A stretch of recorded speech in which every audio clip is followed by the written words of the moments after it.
hulaan niyo lang po kung ano yung mas mababa yung calories. Isang piraso ng chicken leg o isang strip ng bacon. Bacon po.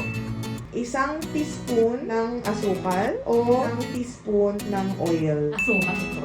Kalahating cup ng broccoli or 1/4 cup ng mani. Broccoli. Tama po. Isang slice ng sapin-sapin o isa't kalahating piraso ng pandesal. Sapin-sapin. Isang pirasong kamote o isang pirasong kuman sa ibos. Kamote po. Isang slice ng watermelon or 1/4 cup ng milk powder. 1 slice po ng watermelon po. Isang piraso ng tokwa o isang piraso ng balut. Tokwa.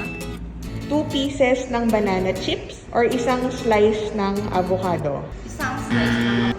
Mas mababa po actually ang calories ng 2 piraso ng banana chips. Isang medium galunggong o isang piraso ng balot. Isang medyo galunggong.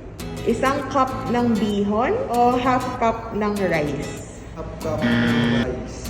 Actually po, mas mababa po ang calories ng 1 cup na bihon. Kalahating cup ng carrots or kalahating piraso ng banana lakatan. Sa lakatan po.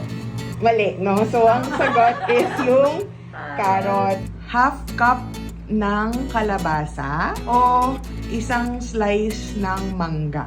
Half cup ng kalabasa. Kalahating piraso ng corn o isa't kalahating piraso ng loaf bread. Corn dapat. Oh. Kasi yun ang Oh. mababa ang calories. Okay, very good po! Yay!